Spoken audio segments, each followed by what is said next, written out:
Taste the Daily. வேலூரில் கஞ்சா போதையில் செல்போனை திருடிய குற்றவாளி அகழியில் குதித்து நீரில் சிக்கி தவித்த நிலையில் பிடிபட்டார்.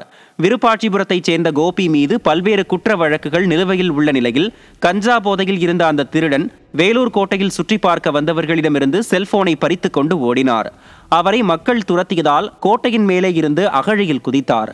ஆனால் கோபியால் அதில் இருந்து வெளியேற முடியவில்லை. தன்னை காப்பாற்றும்படி திருடன் அலறிய நிலையில் தீயணைப்பு மற்றும் காவல்துறையினர் அவரை மீட்டனர். திருடர்களை விடிய அரசு தண்டிக்க தவறுவதால் இயற்கையே அவர்களை தண்டிப்பதாக விமர்சனம் எழுந்துள்ளது.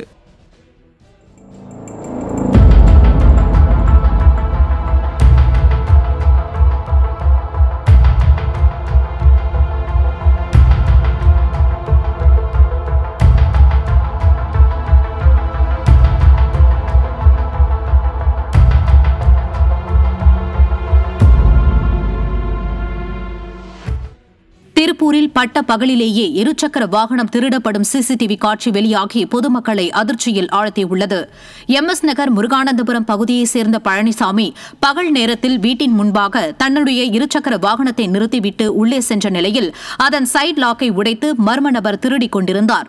இதைக் கண்டு பழனிசாமி அவரை பிடிக்க முயன்ற நிலையில் திருடன் இருசக்கர வாகனத்துடன் தப்பி சென்றார். இது தொடர்பான சிசிடிவி காட்சிகள் வெளியான நிலையில் விடியா ஸ்டாலின் ஆட்சியில் காவல்துறை செயலிழந்திருப்பதாலேயே பகல் நேரத்திலேயே திருட்டு சம்பவங்கள் அரங்கேறுவதாக குற்றச்சாட்டு எழுந்துள்ளது. திருவள்ளூர் மாவட்டம் பெரியபாளையம் அருகே வாகன ஓட்டிகளிடம் ரகளையில் ஈடுபட்ட போதை இளைஞர் சிக்கினார்.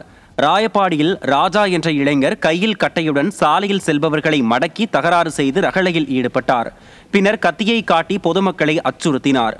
இதுகுறித்து தகவலறிந்து வந்த காவல்துறையினரின் கையில் சிக்காத ராஜா ஓடி ஆடியும் கட்டடங்கள் மீது ஏறியும் புதருக்குள் ஒளிந்து கொண்டும் கட்டிடங்களில் தாவியும் ஆட்டம் காட்டினார்.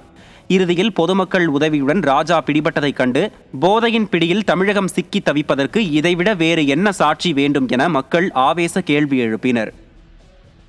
வேலூர் தொரப்பாடி அரசு பள்ளியில் 7ஆம் வகுப்பு படிக்கும் மாணவர்கள் 3 பேர் திடீரென மாயமானதால் பெற்றோர் அச்சமடைந்துள்ளனர்.